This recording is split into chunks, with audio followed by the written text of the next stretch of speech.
Father Houston Okonma. That's got a ring to it. I love it. Yeah. Have you gotten used to it already? Kind of. Father Houston? It depends. It depends on where I am, really. If I'm in a more public situation, sure. I'm definitely used to that. But if I'm in a private, maybe one-on-one kind of thing, or in an office setting, if someone's saying, "Hey, Father," I might just keep looking away, not knowing that they're actually talking to me. Oh, me? Oh, I guess I'm the only guy here that's a priest. Do you turn when somebody says deacon still? Because it's been a year or so. I probably do. Probably do. Not as much, though. Probably not as much. No, but priest. Yeah. No, go ahead. Yeah, but I think I wanted to be Father Houston so much that, Deacon Houston, that was just kind of, I was ready for that title to kind of go away. But technically, priests are still deacons. Correct. A priest is a deacon. Every priest is a deacon. Every bishop is a priest. Every pope is a bishop. Wow. Yeah. That's cool. So you can still do those deacon jobs like during the mass and in a lesser capacity, maybe if I'm not serving, that kind of stuff. Okay. And yeah, I guess a priest could, but he would still be vested as a priest. Yes. Yeah. That's cool. So do you slap yourself in the face sometimes? Like, I'm a priest now. I can't believe it. This is sometimes actually when I'm driving, or when I'm confecting the Eucharist, or if I'm at the altar, I'm in the presider's area. I might look for someone else to start the mass. And then I'm thinking, oh, there's no one else to do it but me.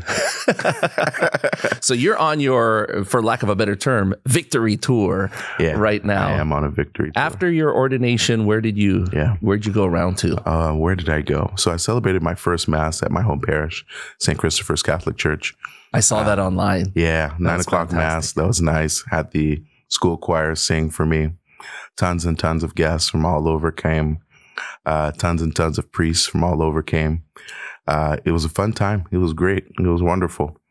It was, I don't remember the itty bitty particulars. I think I was still on a high.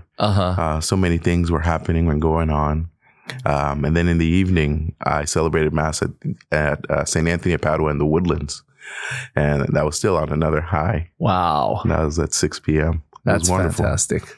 And was your family there for all of those masses? Or they were there for the first one. I didn't expect them to be at any other one because we were so tired. And with all the ordination festivities, it expended a lot of energy, that's for sure. So that home parish of yours, the one that we saw online for your first mass, is that the altar that you stood behind? Yeah, it sure is. How did that same altar? How did that feel?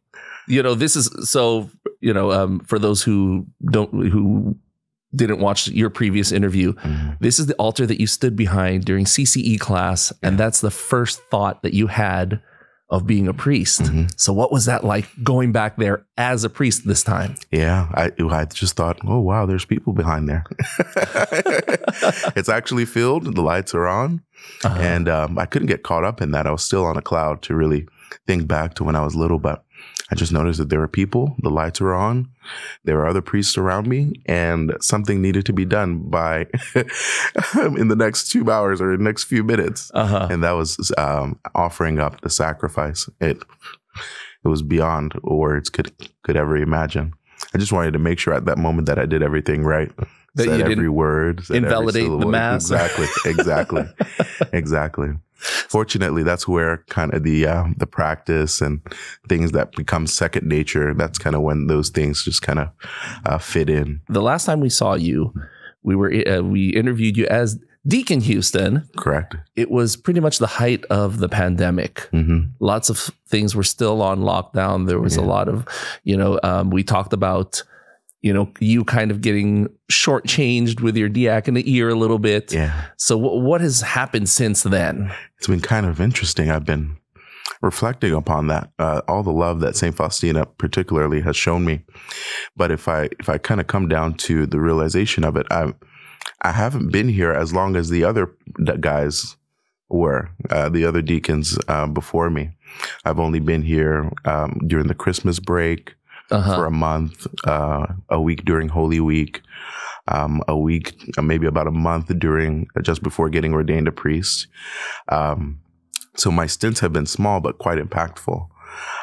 Just for me to experience the love of people, diving deeply into ministry as a deacon and being here, I guess, every day for those little stints. So it's been remarkable. You know what I think it is during the whole pandemic, people have looked more towards the positive things.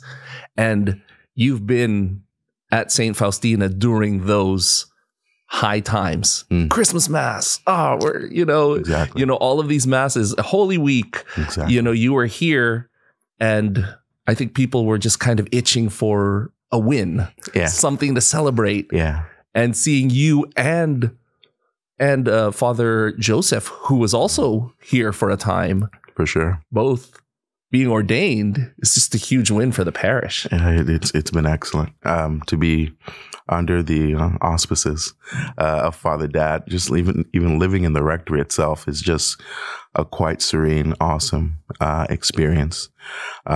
Just to be able to live in true community, true genuineness, and then serving here at the altar, or preaching, sharing and learning from one another. It's just been a phenomenal experience. I couldn't ask for any better. Let's talk about your ordination itself, your wedding day. Yeah. Leading up to it. Yeah. What was it like? Were you really nervous? No. Not at all. I wasn't nervous. Were you like, let's just get this over with? I did want to. I couldn't wait for the Monday afterwards. Really? I knew that there was going to be a lot of people. More than I could count. And I knew that there was just going to be a whole lot of activity in and around the whole celebration. And I just wanted the time where I knew that I'd be able to rest and just kind of pause and kind of relish in the gift that God himself has given me. Throughout the time, I think leading beforehand, I did feel a great level of tension. I knew this is what I wanted to do. I was very certain with that. I was ready and willing to welcome that. But I knew with all the external properties, just the many people, the many things, the many celebrations, the many expectations, that definitely kept me on edge. So I was just kind of vigilant and making sure I put prayer first and just making sure I was balanced all the way through. Because this was one of the biggest things for the Archdiocese since the whole pandemic started. Correct. And the timing of it as well. A few weeks earlier, the CDC had their new guidelines. Okay, if you're vaccinated, you can go maskless indoors. Yeah. And then a week later, the Archdiocese changed the regulation or restrictions. Correct. And then we have this big event. Correct. That everybody's itching for to happen. And you are one of those that's in the center of it. Correct. So no cold feet? No cold feet. No cold feet. I mean, those who know me well would probably agree with the following statement. I would prefer a nice, intimate ordination. Have my family, have the bishop, witnessing priest be available, and we just kind of enter into this nice and quietly and calmly. That wasn't the case. You can't elope as a priest. Can't elope. You can't drive to Vegas with the cardinal and say, "Cardinal, let's do this in Vegas real quick." Yeah, no, that would have been nice. I wasn't expecting you to say the word nice. Maybe not in Vegas, maybe somewhere in the parish in Houston, but yeah, that would have been great. But no, it's extremely obvious. The priesthood is not, sure, it is given to me, but it is not my own. It's for the people. It's for the public. My original guest list, I think we were limited to 100 or 150. So all the initial invitations were already sent. All the priests that we were given a certain limit to, that they were already invited. The new restrictions, updated restrictions or lack thereof, definitely just kind of made it a very packed house. I couldn't guide, I couldn't guard, I couldn't limit, I couldn't do anything like that. So it was just get ready for all the activity. So you wanting smaller event, something a little more intimate. Yeah. Did you walk into it, see all the people and say, wow, this is a bit much? No. No? I kind of saw it coming. Oh, so you were prepared for it. Coming. I was, and one could not be that prepared. So what does it feel like walking in there? Because this is, among all of the priests that we've had on the show, you're the freshest one right now. Yeah. So you have like the clearest picture. Mm-hmm. What does it feel like? I felt like, okay, let's go get it. I didn't, I knew there were a lot of people there, ready to pray and support us.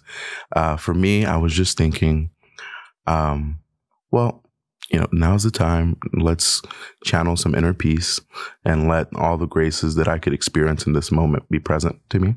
And so I tried my best to block out all the externals, everyone cheering and yelling.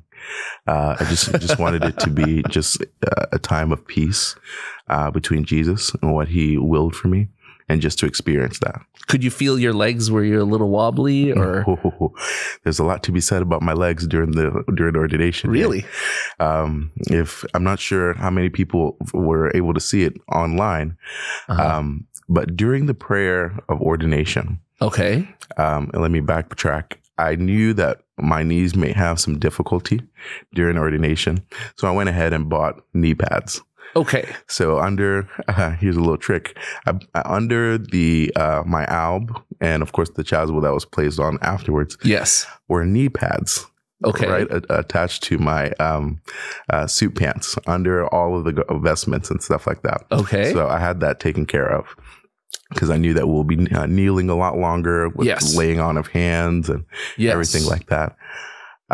However, I caught a cramp maybe a third of the way through the prayer of ordination. Oh, no. So after all of the imposition of hands by the priests, was the prayer of ordination. We remained kneeling. I believe Father Chad was on my left. Father Joseph, I believe, was on my right, but on the other side of the altar. Everyone was just kind of kneeling peacefully. This was awesome. This is cool. Let's just kind of remain calm and let God do his thing. Ooh.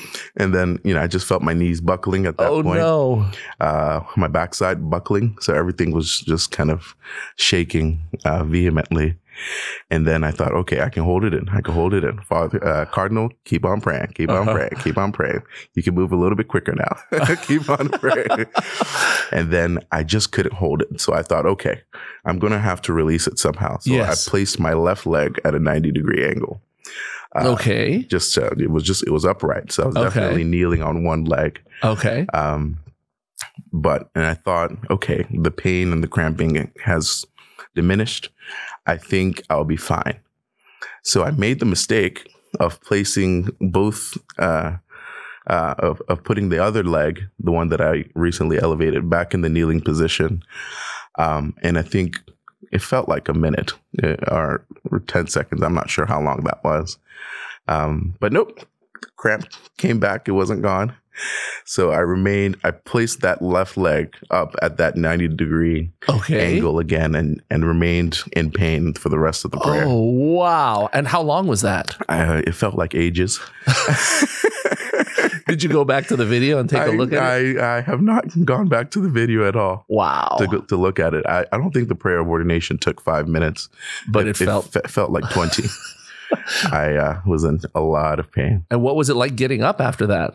Getting up was like, finally, thank you, God. I know this is, he gave me what I needed, just a good dose of humility. Like never forget that the priesthood is definitely going to be a journey and a long journey. And although the rest of the guys are kneeling as they were supposed to, and you were busy trying to be as comfortable and get rid of the pain as much as you could, that the priesthood is not your own. Did they know? Did anyone else know? Or you told them afterwards? I think some guys caught it.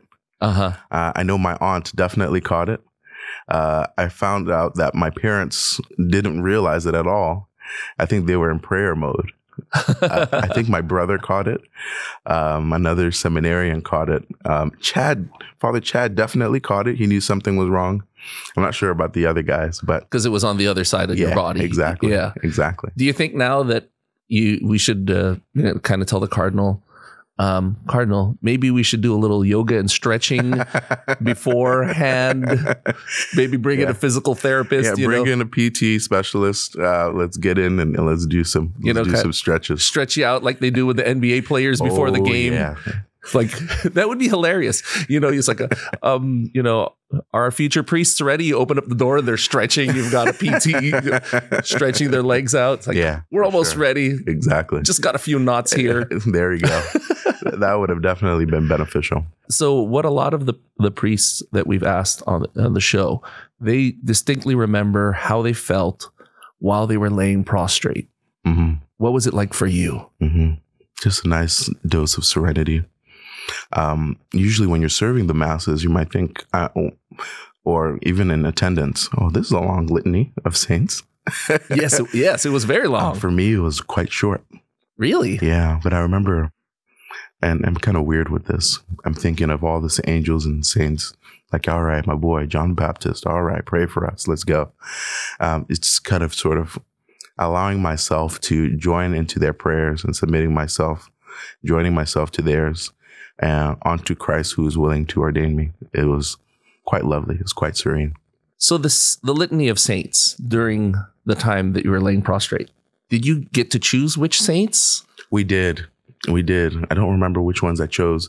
I knew I would have selected Peter, but there are some saints that are already normally listed. Yes. So we went through a whole bunch of a list of other saints that we would prefer that weren't already listed.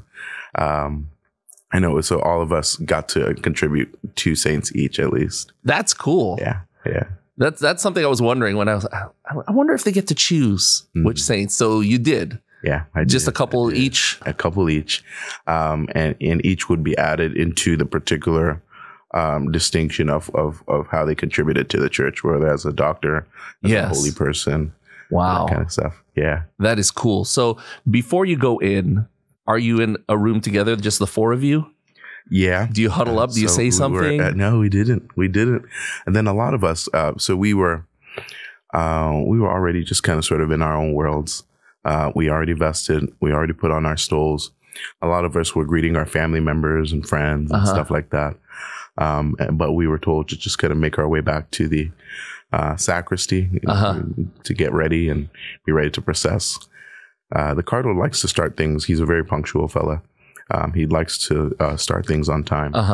So we definitely wanted to make sure we were in line. But some of us had friends to come through the door and say hi. And that kind of got us off track. And then the procession started and they were looking for a couple of us deacons. Oh, where are we? Where are they? We're here. We're right here. I could imagine, like, I don't know, in my head, and tell me if I'm wrong, I kind of imagine a scene sort of like before a big basketball game. You're just kind of getting hyped up, getting in your head, trying to getting in the right state of mind. Was that what it was like? No, not really. Not at all. However, it wasn't like that for me at the beginning. However, when the priest and the deacon calls the name of the ordinand, yes, and then we stand up and say present, then that's when it's like, okay, this is it. Let's do this. It's game time. It's game time. Yeah, that was definitely surreal. Is there anything else that you, of the whole, the whole thing, that you just really remember, that really sticks with you? That really stuck. There were a whole lot of people coming after Mass saying hello, taking pictures, asking for first blessings. I saw a gajillion pictures. There were a lot of people. I warned the guys in advance that there would be a lot of people crowding the altar. So I apologize, guys, in advance. And maybe what felt like hours later, maybe 1 hour later, the lights of the cathedral were lowered. There was no one else there. And the last person took a picture, and I looked around and saw no one there. Not even the ordinands or the guys that just became priests. None. Just Chris Labadie, the liturgy office, just kind of waiting on me. I said, "Oh, sorry," but he knew he saw it coming, so he was already prepared. That there was going to be a swarm of people ready to greet me and take pictures and receive blessings and stuff like that. Did you have the biggest contingent? By far, because you could hear on the live stream the cheering. Oh, really? Oh, yes, you could hear the cheering a lot. So your parents. Yeah. So we talked in our previous interview about how your parents were not really supportive in the beginning. Yeah. But I saw at your first mass how they were beaming with pride, and I could hear the cheers. What was it like for them? Did they say anything to you in particular? I think they're still in amazement. My mom surely is. My dad's not able to kind of put his emotions in speech, but other than saying like he's proud and all that kind of stuff. My mom is still definitely in the mode of shock. Like, how can this happen to me? It's quite a joy. It's quite a humbling experience. Yeah. I'm assuming that a lot of the people who were cheering were from your home parish. No. No. No. There were a good number there for sure. But being part of the greater Nigerian community. Oh. The many that I know and then even many more that I don't know. Yes. That definitely was a source of a lot of the cheering. That's why whenever you hugged one of the Nigerian priests, there was a big... Yeah, there was a big roar. I did hear that. And you are now, is it official? Did you look into it? You are now the first American born of Nigerian descent who's become a Catholic priest. I think so. I think so. At least born and raised here to become a priest. There could have been some who were born here and maybe moved to Nigeria, but I think the first born and raised to have become a priest. Yeah. Wow. So that's why it's a huge thing for the community. For sure. What's maybe not seen is because I was born here, I have friends just as Father Joseph, Father Chad, Father Wayne have, just growing up, being in school. So we have that normal crowd. Yes. As well as a greater Nigerian community from multiple different communities. Yes. Just coming out willing to support. It was awesome. There's a lot. Wow. It was a lot. Did they have signs and stuff too? I sure hope not. Big things with your face on it, you know? And the horns. And the horns. And what are those things? Little clappers. Those little clappers that people bring to baseball games. Exactly. Yeah, I'm glad that wasn't brought. But cameras were there and utilized in abundance for sure. Fantastic. Yeah. So your first mass at your home parish, do you remember anything distinctly about that? There are I was very, very grateful for the priest that came. I'm very understanding that, if a priest is assigned to a certain flock, you go and be with your flock. You don't need to come to Houston's first mass to support him or whatever have you. I understand that because they're busy, but they're busy. I mean, the flock need care as well. Yes, we have this flock here. We're good, but in the other parts of the diocese, go ahead and take care of them. But to see the sheer number of priests just show up, servers to come in. People to serve as lector, people to help sing and video, and it was just wonderful. Wow. It was just wonderful, yeah. At the end of the mass, you handed your parents something that I didn't know about. Okay. Yeah. It's not really that common knowledge, I guess. I don't know, or maybe it's just me, but could you tell us about it? Yeah. I explained it to my parents dozens of times over the last 7 years. It never really stuck. I think it did about 10 days ago. How the purple stole and the maniturgium. The purple stole is the stole that a priest first uses. Well, we use purple regardless for confession. But the one that he uses for his very first confession is given to the father. That he may use, and I say in 200 years when my father passes away, and he reuse it, and then is buried with it. And with the maniturgium, the white cloth in which inscribed upon it is "You are a priest forever," and then my name on it, Father Houston, and my ordination date. I wiped the sacred chrism that the bishop placed on my hands upon that cloth. And that cloth is saved and given to the mother, and the mother has it wrapped around her hands as well.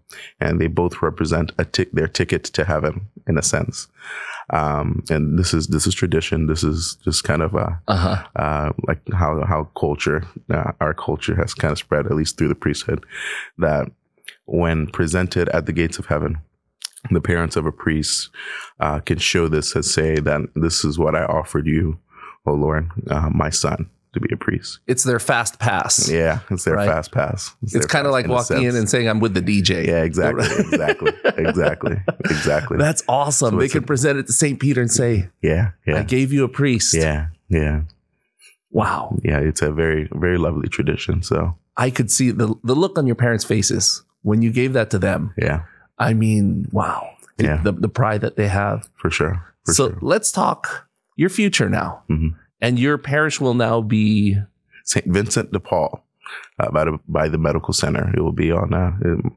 It's right around the corner of Holcomb, and I believe that's Buffalo Speedway, right by the medical center. Okay. And did you find out the day of, the morning before, the night before? I found out the day before. The cardinal brought us four together, and we individually met with him. And he said, "This is where you're going." And I was thrilled. I was very happy, very satisfied with my assignment. No, it wasn't St. Faustina, but we had our fingers crossed. I'll tell you that.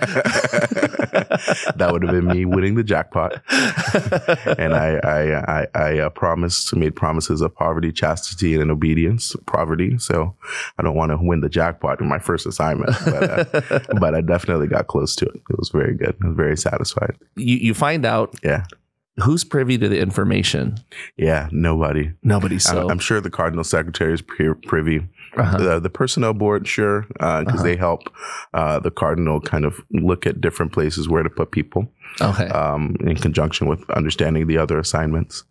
But that information is held reserved to a select few. When are you allowed to tell people? I am already. I mean, but at what point were you allowed? Before after the? So by that time, upon receiving the assignment, I could tell people. Okay. It was good by that point. Okay. So you couldn't, it wasn't one of those things that you got to keep it secret until the ordination's finished. Yeah, no? Exactly. So you told people already. I did. And people already knew. Monsignor Bill Young will be my pastor. He welcomed me warmly at the ordination as well, and said, "Welcome to St. Vincent de Paul." Thanks, Father. That's fantastic. Yeah. I'm excited. Have you been there before? I have. It's been a few years since I've been there, but I saw myself being there at one point. It's just seems like a great, nice place. It has a school. It's not too far from home. So it's a wonderful place to start. It's not too far away from my old high school, DeBakey High School for Health Professions. So it seems like everything's just kind of lining up. All right. I got to recommend one place to you that's near there. Yeah. It's a Filipino fast food restaurant called Jollibee. Jollibee. Have you ever been there? Is it Fannin? I can't remember. Greenbrier. It's along Main. It's along Main, I think. Okay. All right. So just look up Jollibee. Jollibee. It's a Filipino fast food restaurant. Their specialty is chicken joy. It's fried chicken. Joy. Fantastic. Oh. Yes. Highly recommend it. I got to try it out. Yes. The burgers are a little different because they've got like a Filipino flavor to it. Okay. So it's a little different, but the chicken, fantastic. Oh, nice. I'm sure the Filipino community there will say, you've got to try Chicken Joy over here at Jollibee. I'm sure. We know you're a busy guy. Thank you so much for coming in. I appreciate you. And congratulations. Thank you. Once again, Father Houston Okonma. Thank you. Congratulations. And we hope to see you here at St. Faustina. We know you're going to be busy, but we hope to see you every now and then. This is home. I'd love to come back home.